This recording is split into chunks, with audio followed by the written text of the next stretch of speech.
Okay. Uh, Today we will start with single phase induction motor. Okay, we had completed our three phase induction motor. Now we have another type of induction motor which operates on single phase. Principle will be same because induction motor we are using. We know what is the principle of operation of an induction motor, so there's no need to discuss about how does mm, flux cutting actions and synchronous speed is produced. So we'll understand why what when single phase is applied to induction motor, what will happen, and then go to all the features of it, do the block rotor test and all the things to find out the parameters and the losses, and find out some of the starting methods which are very important over here. So we'll first understand what is a single phase motor. Okay, a single phase motor generally, if you can understand three phase, how much three phase power supply will be and how much a single phase rating will be, obviously it will be less. So generally when we are classifying, calling a single phase motor, they are also called as fractional kilowatt AC motors. Okay. Since single phase it is AC, you can use fractional kilowatt motors only. By name itself you can understand that it is a AC motor, so no need to use AC over here. You can use fractional kilowatt motors. Okay, since their ratings available are very less, so they are called as fractional kilowatt motors, and they are always operated from a single phase supply. Okay. Uh, Now, if I have an application where where an induction motor is preferred and some power rating is given, so I can use a three phase motor, I can use a single phase motor. But if I find that the task can be performed by a single phase motor, why go for a high cost three phase motor? So if you are having a low power task to be done, so you can use a single phase induction motor only instead of doing the same task by a three phase motor. So it will reduce the cost of the setup. Next thing, single phase is obviously more economical than your three phase system, and most important things, all the applications that are present in our household or offices or anywhere in the shops except industrial purpose, everywhere we get a single phase supply. So whatever the machines that are using motor over here, what are the equipments that are using motors, so they are using single phase induction motor only. We can't apply a three phase induction motor at our home. Our supply is single phase. How can we apply? So very important, all the household purposes, all the places where single phase supply is given, a single phase AC motor is preferred. And the few advantages of single phase motor, it is very simple in constructions, cheap in cost. Why, we will see in the next slide. Reliable, easy to maintain and repaired also. And also all the household applications. What are the household applications? We know vacuum cleaners, fans, washing machines, pumps, blowers, all these things are used in household and in offices. So those, the motors that are employed in those applications are all single phase induction motors. In industry they'll need a huge power generation, so huge kilowatt machines are there, so three phase motors are present over there. Now going into the construction, what are the basic constructional features of your induction motor? Now, a induction motor, you know, any machine will have a rotating part, means rotating machine except a transformer will have a rotating part and a static part. Now when you call a induction motor, it will have two parts. It will have a stator and rotor. So over here also, since it is an induction motor, there will be stator and rotor. Now what we are doing is we are reducing the cost from the three phase machine. Now we had studied two types of rotor over there. One is wound rotor induction motor, that is your slip ring induction motor, or your squirrel cage induction motor. We had understood the construction, how it was. We had understood the difference between that. So in wound rotor induction motor, if you recall the facts, we were using slip rings at the end. and brushes were there to contact external resistances. So those were involving extra cost, maintenance, and they should brush. If brushes are there, there will be sparking and wear and tear of the brushes. So always there should be a maintenance and repair needed. So we have talked about the advantage. It should be cheap, construction wise, it should be simple, and it should be reliable.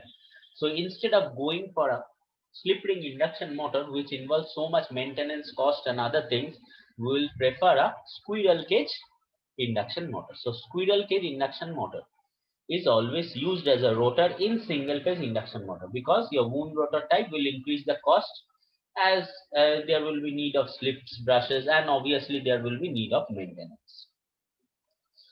Now, in a second point, first thing about the rotor, stator side is fixed, no problem. A stator is having windings where single phase supply is given. Now, in the stator, there are two layers. Over there, there was two windings present over here. Okay. In the three phase, there were three windings because of three phases. In the stator over here, there will be two windings. Both will be given supply from the same single phase only, but there will be two windings. Okay. One is called your main winding, one is called your auxiliary winding. The main winding is also called as running winding or starting, and auxiliary winding is also called as starting winding. You will understand why it is called running, why it is called starting and all, while we will explain the starting methods. There I will tell you just one word, one sentence I tell you why this running and starting comes. Okay. And both windings are single layer distributed type. Okay. Now how the main windings are placed. Suppose there are 12 slots, okay, in the stator. Now only 2/3 of the slots are used to make the stator windings. 12 slots, 2/3 means how much? 8 slots. So in the 8 slots only the stator windings are placed. Remaining 4 slots are kept empty. Okay. So if you are not utilizing the whole slot, so EMF will be less. So power generation will be less. So power generation compared to three-phase induction motor, where all the slots were utilized. So over here power generation is less compared to your three-phase motor. Okay, because your stator periphery is not utilized. All the stator slots are not utilized. And main thing, most important thing, this main winding and auxiliary winding should be placed in space quadrature. We have already seen in three-phase induction motor, there were two basic need or the basic criteria to produce a rotating magnetic field. One is we have to give the supply which is three phase, and other thing is the magnets or the poles should be 120 degree apart from each other. Yeah, over here also same thing. The main winding and the auxiliary winding should be placed in space quadrature. In space, they should be placed at 90 degrees to one another. Yeah, why I am telling you a small reason, because if you have one single winding and give a single phase supply, rotating magnetic field can't be generated. Rotating magnetic field can be generated because of those two criteria which I told you. And in the second lecture of three-phase induction motor, we have discussed. Please go through that. What are the criteria of rotating magnetic field? So in order to create that rotating magnetic field, we are splitting the phases, the single phase into two by means of this main and auxiliary winding. So that's the use of the main and auxiliary winding. And how we are making it a two-phase system. So angle between them it is 90 degrees. If you want to make it Sir, main R auxiliary winding টা user কারণটা আবার বলবেন? হ্যাঁ, এটা ভালো করে তুমি যখন স্টার্টিংটা পড়বে তখন বুঝতে পারবে। একটা বেসিক রিজন আমি বলছি, three phase rotating magnetic field আমার জেনারেট করতে হয়। We need rotating magnetic field in induction motor, and for that we had discussed two criteria. One, the supply should be of three phase, and the second thing, the poles should be placed at 120 degree in space. ঠিক আছে? Now if I take a single phase induction motor, I am giving a single phase supply. Right, single phase supply, that means there is no space quadrature, no zero, means no phase difference between the V at an angle 0 only we are supplying. How can you get a rotating magnetic field when there are three fluxes or two fluxes? The resultant of the two fluxes produced a flux which was rotating in nature. But over here we are giving one single supply, so there is no resultant over here. How the supply is there, that will only rotate. Means that will only produce the flux. Means if my since my single phase supply is stationary in nature, okay, it will be sinusoidal in time, but it will be stationary in nature because it will not be rotating. So there will be no rotating magnetic field over here. ওইটাকেই এবার আমি কি করছি ওইটাকে, because of the criteria to produce the rotating magnetic field is that we need two phases or three phases or more than one phase. The primary criteria is need of more than one phase. So what I am doing is I am splitting that single phase into two phases. That's why the main and auxiliary winding is here. Once same supply will be given to this main and auxiliary winding, but they will be spaced at 90 degrees to one another. So the flux will be produced like this, if you understand. So the flux will be produced like this. One will be in this direction, one will be 90 degree. So the resultant will be this direction. As the time changes, it will start rotating. But if you give a single phase, okay, so it will be in one direction. It will be sinusoidal in nature, no problem.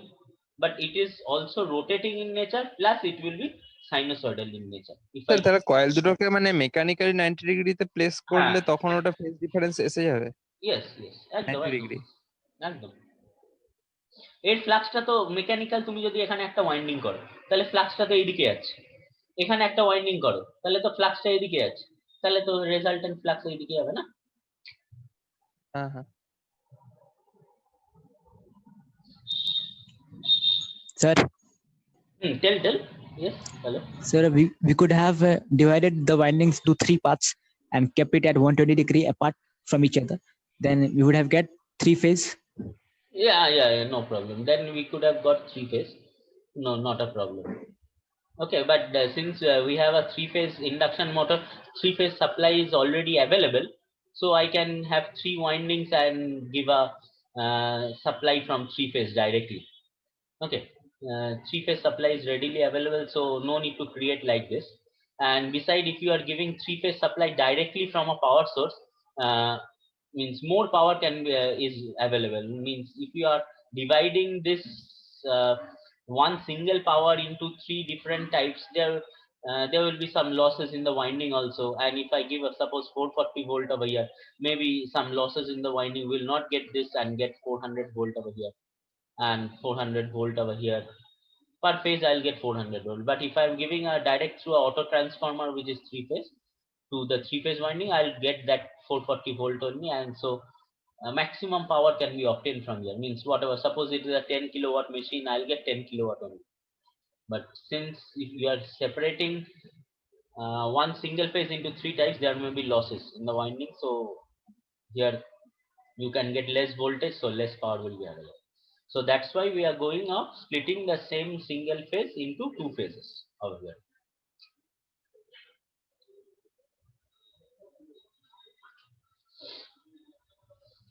And the last point you will see that there is always a switch present over here, which helps in what?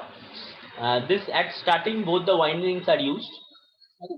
Both the windings are used, and generally one winding, this is used as starting, so this winding is cut off while your 70 to 80% of the synchronous speed is reached. Okay, so that's why a switch is used, and then as it reaches the 70 to 80% of synchronous speed, it will be almost looking like full load operation, so only main winding is directly used. So at starting only both the windings are used. We'll see that in the construction.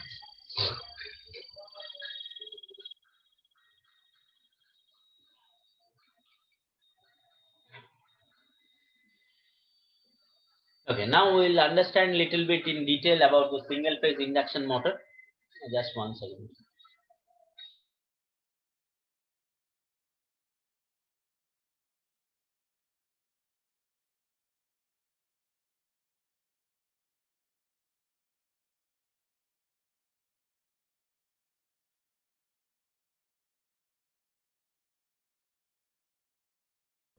Now we'll understand a little bit of the single phase induction motor.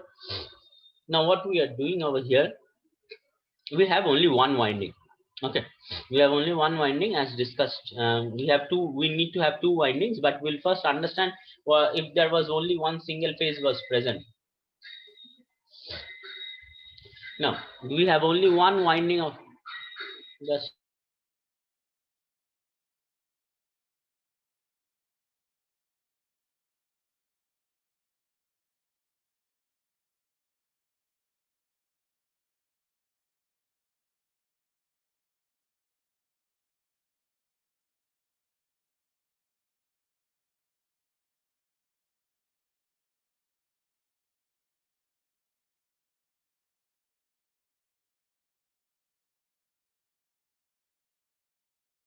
no, just 2 minutes break. Okay, just one.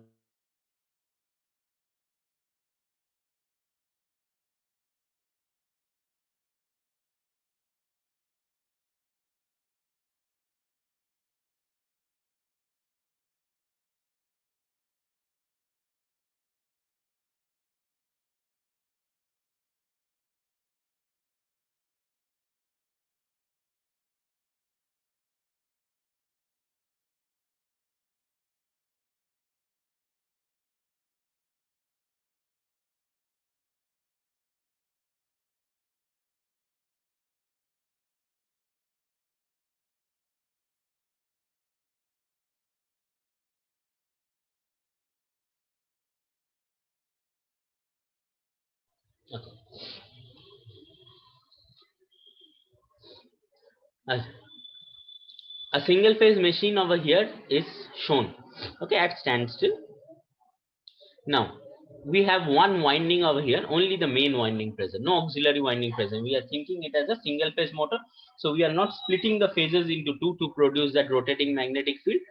We are considering only direct single phase supply to be given to this main winding. Now suppose the flux is produced in this direction. Okay, so this is a pictorial representation of single phase induction motor at standstill. Now we know that single phase induction motor means induction motor at standstill is nothing but a transformer with secondary short circuited. Okay, so whatever, if you are giving a current over here which is sinusoidal in nature, because of that the flux will also be produced sinusoidal in nature, and the MMF will also be sinusoidal in nature. So it will be stationary in space but pulsating in nature. Because it is sinusoidal, it will be pulsating in nature. Okay, but it will be stationary in space because this winding is fixed. It will be stationary along this axis only. In space it will be produced along this flux axis only, so it does not have any change of direction. If this flux axis changes, if this flux is produced in this direction, if this flux line is along this direction, then my sine wave will be produced in this direction only, no problem. So wherever your flux line direction is, we are having a sine wave. So that's why it is stationary in space. And since my current is flowing in this direction, my flux line will be fixed in this direction only, I'm thinking. Okay, so your sine wave cannot change with respect to space because this winding is fixed. Stator side is fixed. Stator side doesn't rotate. So this winding is fixed. So wherever this flux line is going, the sine will be going in this direction. That's why it is said to be stationary in space and pulsating in nature. That was what I was explaining. Why using single phase, we are getting a single phase supply only, single phase flux waveform, which is stationary in space and pulsating in nature. We need one sine in this direction, one flux in this direction, then only a resultant will be produced, and this resultant will be rotating in nature. With one sinusoidal flux which will be always be in this direction cannot produce a resultant, so that's why the rotating magnetic field cannot be produced.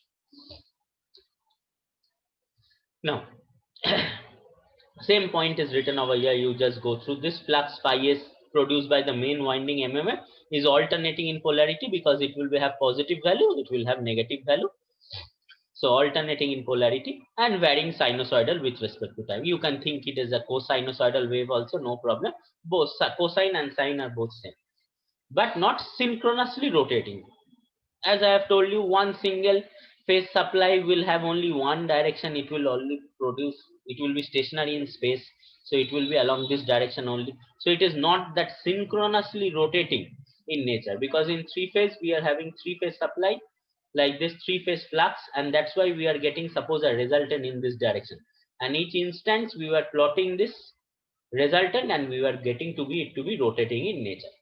So like the three phase synchronously rotating magnetic field, over here there is no rotating magnetic field produced with only the main winding present.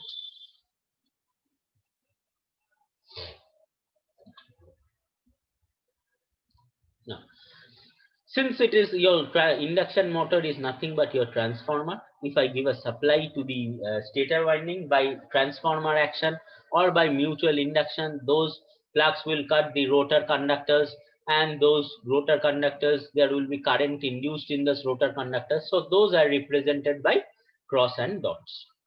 Okay, and this current flowing through a conductor will set up some flux. So that flux phi r will be in this direction. You can find out the direction also according to cross and dots. You will find your direction phi r in this direction. Now you will see that this phi r will always be in opposition to your phi s. And what is the angle, torque angle between this? Because of this mutual interaction of these fluxes, will a torque will be produced. What will be the torque angle between this is 180, and sine of 180 is 0. So always your starting torque will be 0. So if you are giving a single phase supply to a single phase induction motor without splitting it, okay, starting torque will be always 0, because their stator torque and rotor torque will always act in opposition to each other. Angle between them will be 180 degree, and sine of 180 will be what is the torque is directly proportional to your Ia Ib or your phi r phi s and sine of the angle between them. So sine of 180 gives me 0. So torque will be always 0 at starting. So but in your induction motor, if you look into the characteristic of three phase induction motor, you will see it has a starting torque over here. So that's why my three phase induction motor was called to be self starting. But over here we are giving a single phase supply, we are not getting a self starting motor. So that's why my 6th point, my single phase induction motor is not self starting in nature, unlike the three phase one. But since you are giving a supply and fluxes are produced over here, some torque if I give over here, there is no starting torque. From the supply it is not getting. But externally if I give some torque or force to this rotor starts moving in any direction. In which direction you will give the torque, it will start moving in that direction. Okay, then it will slowly accelerate and try to catch up your synchronous speed. And obviously in an induction motor, the rotor speed cannot be equal to your synchronous speed. So it will try to catch up your synchronous speed and always be lower than the synchronous speed over here. Now this whatever we have discussed over here, we have two theories behind it. Means how the induction motor runs, we have two theories behind it. One is cross field theory and one is double field revolving theory. We will study only the double field revolving theory. So next what we will do, we will understand what is double field revolving theory. Sir এখানে starting টর্কটাতে 0, তাহলে starting এর সময় কি করা হয়? হ্যাঁ, তো ওর জন্য এই স্প্লিট করা হচ্ছে ওয়াইন্ডিংটা, এই অক্সিলারি আর মেইন ওয়াইন্ডিং, ওটা তুমি দেখতে পারবে পরে, ঠিক আছে? ও আচ্ছা আচ্ছা। এখানে মেইন মানে ওয়াইন্ডিং ফাই আর ফাই এস টা তখন তাহলে 180 তে থাকবে না। হ্যাঁ, তখন আর থাকবে রেজাল্টেন্ট থাকবে, তখন এটা এদিকে থাকবে একটা ওয়াইন্ডিং। হ্যাঁ হ্যাঁ, তখন একটা অ্যাঙ্গেল এসে যাবে। অ্যাঙ্গেল এসে যাবে।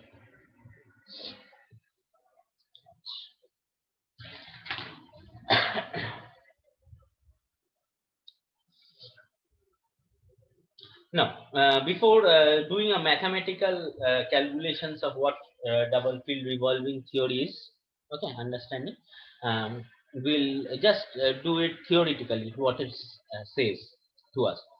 Means we have understood that if your stator winding is given a sinusoidal supply, a sinusoidal current will flow, right? A sinusoidal current will flow when it is fed from a sinusoidal supply, and it will produce a sinusoidal space distributed MMF whose peak and maximum value changes with time. Okay, we have taken a cosinusoidal waveform whose peak and maximum value will change with time. Okay, it is a cosinusoidal or sinusoidal waveform, whichever you want to take. You can do the analysis by that. So it changes with time. Now what we are doing, that this sinusoidal flux over here, which changes with time, we are splitting this one single flux into two parts. So next what we are doing, we are making the sinusoidally varying flux to be treated as a sum of two rotating fluxes or fields.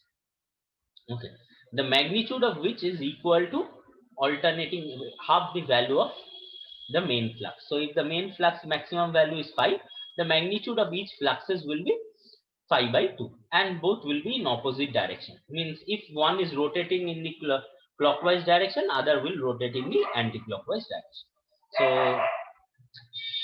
that is the diagram shown over here. One single flux over here is splitted into two parts. At theta equal to 0, suppose one flux is 5 by 2. The other will be 5 by 2 only. One will be rotating in clockwise, one will be rotating in anti-clockwise. And according to any angle change over here, this will go on changing. It will be at some angle, it will be at some angle. If theta is pi by 2, then it will be at some angle over here. It will be at some angle. It will be at some angle. So we are splitting one single flux into two. That is my pi by main. 2 আছে শুধু 30 degree হলো তখন তো তাহলে 30 degree হলে cos 30 তখন তো pi by 2 theta টা pi by 2 এই যে এই ও অ্যাঙ্গেলটা পাই। থিটা আচ্ছা আচ্ছা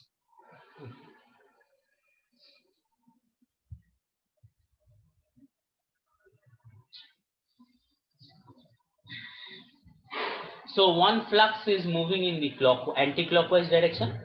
Suppose the movement of the rotor is also in the anti-clockwise direction.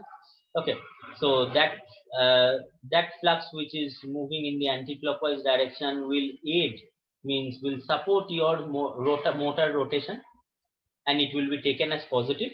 And the other one which will be acting in the opposite direction will try to bring the motor to in the stop.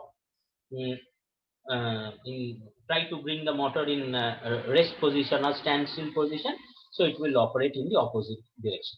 So for that flux, one torque will be produced, that is called as TF, forward torque, because it is moving in the direction of the rotor only. I have taken the rotor rotation in anti-clockwise direction, so if my flux is produced in the anti-clockwise direction itself, that will aid the rotation of the motor, so that taken as positive. And if it is in the opposite direction, that is a clockwise torque, it will be taken as braking torque or backward torque. So you just go through it. The other part of the flux, as I have told you, will be rotating in the same speed in the opposite direction and taken as negative. Okay. Now if you look over here, two torques will be acting in opposite direction, and the resultant is the difference between the two torques. So the resultant over here is the difference between the two torques. So this is the actual torque that is being produced within the induction motor. Because of this torque, forward torque is like this, backward torque is like this, or clockwise torque or anti-clockwise torque. And if you do the resultant, what will be TF minus TB? If you do the resultant, T is equal to TF minus TB. রেজাল্টেন্টটা তাহলে একবার positive আবার তারপর negative হয়ে যাচ্ছে একবার positive তারপর negative. আমার এইটুকুনি পোরশনই দরকার, 1 to 0, 0 to 1, এদিকে 1 to 2 হয়ে যাচ্ছে। we will take our forward torque only and understand the analysis.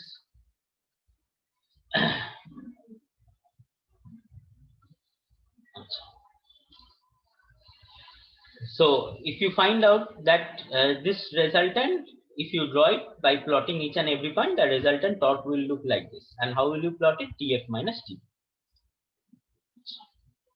So the same point is written over here. If the motor is rotated somehow in the anti-clockwise direction and forward torque is given, then it will become resultant torque will become positive and the motor will accelerate.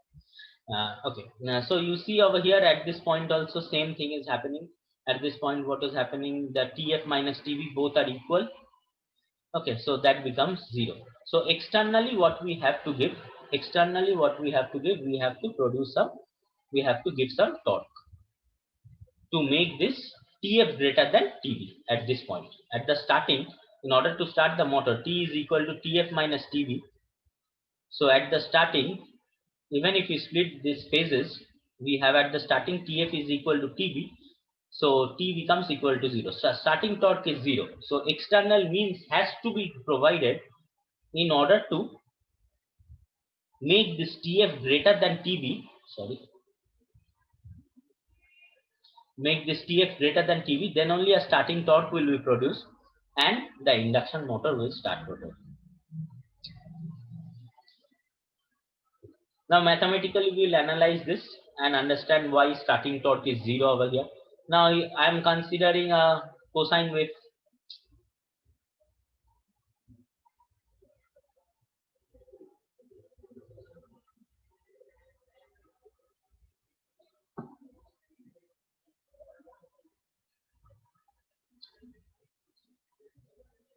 I am considering a cosine waveform over here. Okay, and this can be divided in two equal parts which are rotating in nature, which one is rotating in clockwise, one is rotating in anti-clockwise. So that's why what I am doing is that making this MMF, you can write in terms of flux, you can write in terms of MMF, anything you can do it, no problem, because flux is flux into number of turns gives you n into from flux you can get your current, and B and all you can get your current from there, and n into I will give you your MMF. You can find out your reluctance, and MMF by reluctance, MMF is equal to flux by reluctance, right?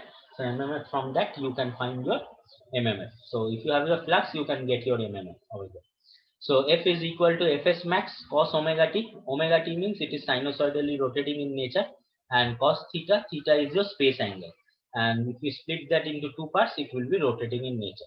So that's why theta is taken as a space angle, and cos omega t indicates your sinusoidal variation with respect to time. And cos theta is your distribution of your along the space. So along the space, how it rotates is given by cos theta. Now, if you are splitting this two, you know cos AB is cos A minus B by 2 plus cos A plus B by 2. So this will be omega t minus theta. Okay, I'll just make this one as theta minus omega t. No, because I have taken A as theta. So I'll make this. So I've taken A as theta and B as cos omega t. So cos theta minus omega t and plus Fs by 2, Fs max by 2, because Fs is constant, we are divided, this is cos A, cos B, so cos theta plus omega t. So one single MMF is divided into two pulsating MMF which are having magnitudes Fs max by 2. So that was which I was telling over here. One flux has to be divided into two fluxes, each of magnitude what it will come 5 by 2. So same thing over here, if you find out this Fs max divided by 2. So one main flux is divided into two parts, that magnitude becomes Fs max by 2, Fx max by 2. And how it is rotating with respect to this angle. So I'll find out which MMF is rotating in which direction. I have seen that one will rotate in clockwise, another will rotate in anti-clockwise direction. So now we'll find out which value over here, this value or this value will be rotating in clockwise or anti-clockwise direction. Now if you take the first component, that is Fs max by 2 cos theta minus omega t. Okay, this will be your forward traveling MMF wave. How will you prove this as forward traveling MMF wave? That means it is moving in anti-clockwise direction. So how will you prove it to be this?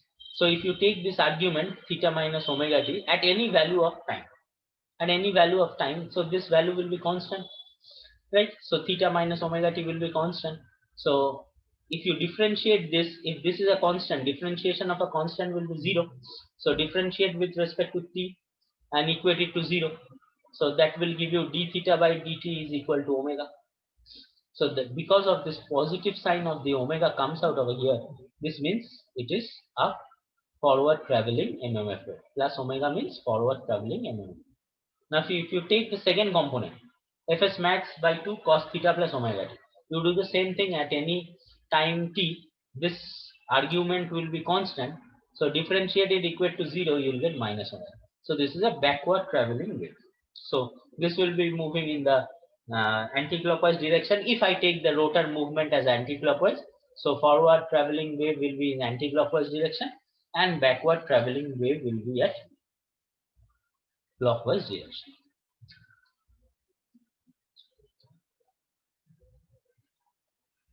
So again the same thing over here, we have shown the same graphs over here. Again we will have at starting point we'll have 0. So what we do by any external means, if I can increase this TF to be becoming greater than TB at this starting point, that means externally if I apply some force at the starting point and make this TF greater than TB, then this resultant torque will not end at 0, it will end at some height at this point suppose, then it will have a starting torque over here. So my first thing is to split the phases into two, then apply some external means some additional torque. So at the starting we get a starting torque so that the motor gets started. So that is your double revolving field theory. You can explain from this 7th point to this 11th point with the graph in your exam. Okay, if there may be question like this, explain double revolving field theory. So you can explain this mathematically, or you can explain this like this. For quantitative analysis also you can do. Theoretical analysis also you can tell and write down. I think it is better to show this method. Okay, because mathematically it is good to show that which is forward, which is backward, and you are splitting this into two parts, we can easily understand. So from 7 to 12 point, and with this graph will be your answer for if question asked to explain double field revolving theory. Okay, now what about the slips? Okay, now we have taken anti-clockwise direction rotation, and it is a forward traveling wave, so that will be moving in direction of rotation only. So my slip because of that forward traveling wave will be SF ns minus nr by ns. Both are traveling in the same direction, so ns minus nr by ns. So which is nothing but the original slip, that is S. Now if you take your backward field, it will be rotating in opposite direction. So ns minus of minus nr, so that gives me ns plus nr by ns.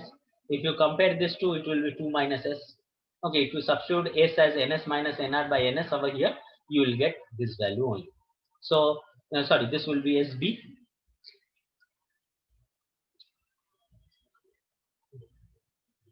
This will be SB. Slip due to backward field will be 2 minus S, and slip due to forward field will be S. This is very important because you will be needing in problems.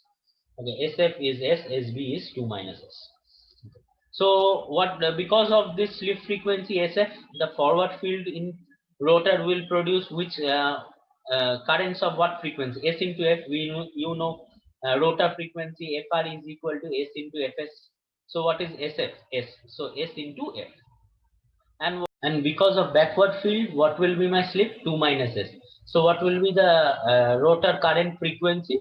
SF FR is equal to 2 minus S into F. So SF and 2 minus S into F will be the rotor current frequency of forward and backward field.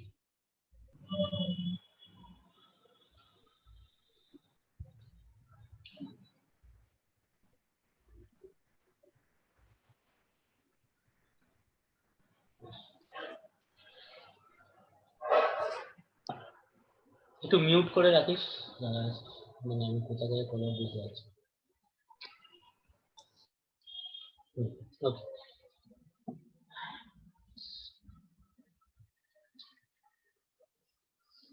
And last thing what we'll study for today is the equivalent circuit of your induction motor, single phase induction motor. Your induction motor is similar to your transformer, single phase transformer, and we had already used this equivalent circuit in three-phase induction motor also. So we'll just draw the same circuit over here. That is our stator voltage V1.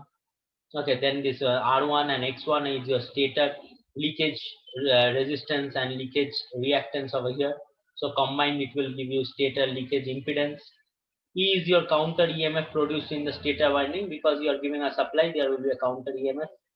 XM is your magnetizing reactance, and R2 and X2 is your standstill rotor leakage impedance. Why we are staying standstill? Because at standstill S equal to 1. So there is no effect of slip over here. So this is the equivalent circuit of induction motor at standstill. Otherwise there will be effect of S on R2. You know, the in three-phase induction motor what we had written, R2 by S, right? So it was written R2 by S over here. Same circuit over here. Using this we will have problems to solve. Now we have two fields over here. So for each field we are seeing that the value of MMF becomes half, the value of flux becomes half. So in turn current becomes half and the EMF also becomes half. So for the forward field, one part of the circuit will be there. For the backward field, one part of the circuit will be there. So instead of drawing this as a whole, which represents for the single phase equivalent motor at standstill, we'll break this into two parts. Okay, we'll break this into two parts. We'll break one part as standstill part and the other part as one part for the forward field part, and the other part as backward field part. Now all things becomes half. So whatever the values written over here will be half over here. So V1 by 2, E by 2, R1 by 2, X1 by 2, I1 by 2. All things will be half. Okay, this will be I1 by 2 over here because your voltage is half. So all things are half over here. All things are half over here. And what we will do, because we know in an induction motor these two fields will be applied as a whole. Next what we will do, we'll combine these two fields. Okay, so if you combine these two fields in series, we'll combine these two fields in series. So if we add these two voltage in series, what will be total voltage? This will be V1 by 2, V1 by 2. That gives you V1. R1 by 2, X1 by 2 comes in series. So this becomes added. So you get R1 and X1. And this branch comes in series with this one. All these values are at standstill. Please be careful that when you are drawing the equivalent circuit of induction motor, single phase induction motor, write the condition at which you are drawing. Okay. So at standstill, no effect of slip. No effect of slip. So next what we will do is combine this two. See, we have combined this. You can write this as a whole, as it is written over here, or you can write this separately, because ultimately this will come in series, right? So you can write R1, X1 in series. Voltages comes in series, so V1, I1 will be I1 by 2. So I told you I1 by 2 plus I1 by 2 gives you I1. Only these two parallel branches comes over here. Now, this is because of your forward field, right? First one, this is because of your backward field. Both are same values. You can consider any one as forward, any one as backward for standstill. Okay, for standstill, this is standstill. Again, I have to write during when rotor is blocked, means nothing but standstill condition. Okay. So this is for backward field, that is EB is equal to E by 2. This is for forward field, EB is equal to E by 2. Now, if rotor is running, there will be effect of slip. In the forward field, what is the slip we had calculated? SF is equal to S. And in the backward field, what is the effect of slip? SB is equal to 2 minus S. So that is written over here. R2 by 2S. R2 by 2 into 2 minus S. So the slip now comes into factor, because at running condition, there will be effect of slip. Because slip will change as your speed will, NR will change, the slip will change. So that's why during running condition, your slip will be there. So these are the two equivalent circuit we should know, which you should know. Okay. At starting or at standstill or at rotor block, you should draw this diagram. And at running condition, you should draw this diagram. Okay, you should know, remember this diagram only running, because I told you using this only you can derive. So at this point, S equal to 1. So we substitute S equal to 1 over here. So 2 minus 1 is 1 into 2, 2. So 2 into 1 is 2 again. So you are getting this one. So remember this diagram when running, and you can derive when starting, when rotor is blocked or starting or standstill condition. So next day what we'll do, using this equivalent circuit, we'll solve some problems and understand and perform those tests, block rotor test and open circuit test, no load test, to find out these parameters R, X and all. Using this equivalent circuit, all these values will be given, and from that problem has to be solved. In open circuit test, short circuit test, all this R2, X1 all has to be calculated. Those has formula. So after that we'll go to